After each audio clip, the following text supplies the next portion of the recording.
Hello, Dr. Murthy. My name is Leon Umeyama, and I am a student of IBDP Year 1 at GIIS Tokyo. I am thrilled at the opportunity to talk to you and ask you a question. My question is, with AI becoming increasingly prominent in various industries, could you share your vision on how AI-driven solutions might shape the future of education and learning? And what advice do you have for young students who are interested in pursuing careers in AI and technology-driven fields? Well, I'm glad that's a very, very good question. Thanks a lot. Science is about unraveling the nature. That is, nature has a lot of mysteries, and you use science to understand what is behind those mysteries.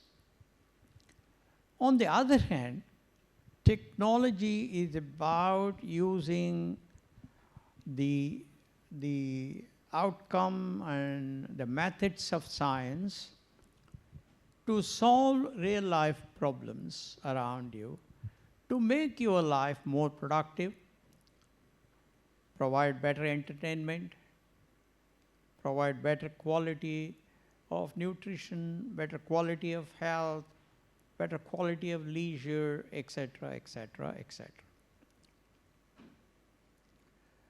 So, almost without exception, even though most people felt that technology would reduce job opportunities, it has worked out to be exactly the other way. The more developed a nation is, the more technology it uses, and lower is the unemployment. That all of you know it, but if any of you has any doubt, please go through internet and you will find that it is so. Unemployment is higher only in those developing nations which have not embraced technology as much as the developed nations. So, therefore, my view regarding AI is similar. Yes, there are some areas where AI will replace human beings. For example, autonomous cars.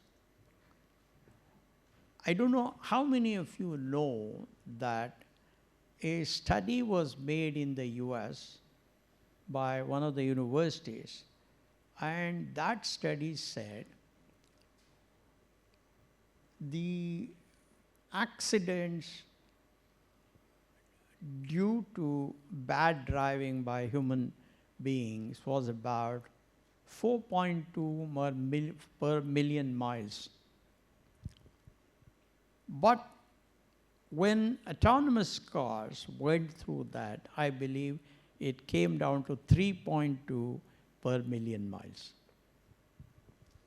So there are areas where AI is best left to machines.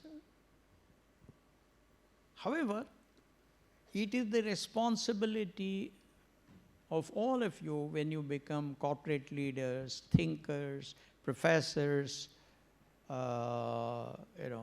bureaucrats and ministers to train the people who will be replaced by machines to take up a higher quality of work. What is a higher quality of work? Higher quality of work means more interaction with other human beings. Higher quality of work means providing better confidence to customer, providing better quality of interaction to all the stakeholders, etc. Whether you are in government or corporate world, academia, it doesn't matter, wherever you are. So, while AI is likely to reduce job opportunities in a few fields, for example, robots. I mean, I don't know how many of you have watched a robotic factory. I have done it in Germany, in the welding workshop. There was no human being there. It is only robots. But there was an engineer sitting there who was controlling the robots. The result was, this was in BMW, the result was better quality welding, faster welding, and therefore cheaper price for the customers. And the people who were replaced were very well trained to handle other tasks. Now, there is another area where AI can be used in conjunction with human beings, and that is what I would term assistive AI. That is, for example, you can use AI to help a doctor come out with better quality of judgment in a diagnosis.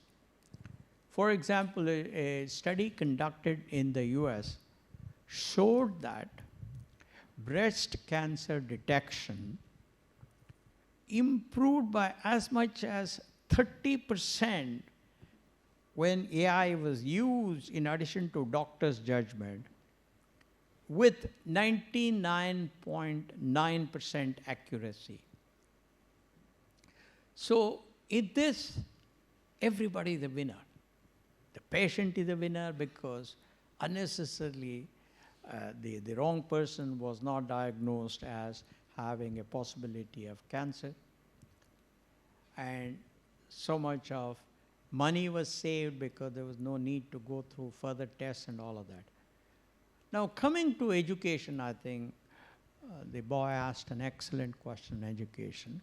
Now, you have this generative AI. Basically, generative AI is using, tools like ChatGPT-4, which are based on large language models. I don't want to go into those here. Now, how do we handle when people start using ChatGPT-4 to provide answers to the teacher's thing? My view would be that there is a need for training for teachers to improve the quality of questions that can be asked of students so that they can say, who has used ChatGPT-4 better? Let's say there are 4 children here. I should be smart, I should be trained to be smarter, to distinguish who has used ChatGPT better. Because you people know, all of you have used ChatGPT-4. It is all about what kind of question you ask. Therefore, what is likely to happen is teachers will automatically learn to ask better and better and better quality of questions. The other day I was listening to a very famous computer scientist, Jeffrey Ullman. Jeffrey Ullman, he won the Turing Award this year. Turing Award is the highest in computer science. And he was involved in a startup where the startup's target was, what kind of questions should we ask so that a mere it's not a mere repetitive question, so that it's not a question that can be answered using mainly memory. So that question will automatically lead to 3 or 4 sub-questions where the teacher can clearly make out whether the student had got it by heart and just or tick marked, or whether the teacher has, the student had actually understood the question.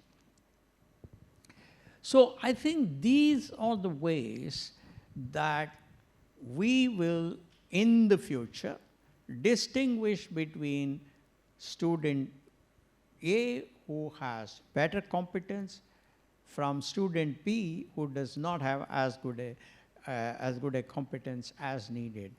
And this is just a question of time.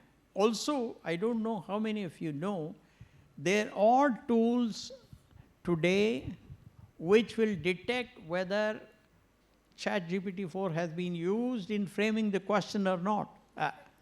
Whether the output is from ChatGPT-4 or by human being. But that is for teachers. But I am not so much in favor of that, because I think I would rather say, I would think about how best to ask, how to judge children based on what quality of questions they're asking. That, I think, will be a better thing.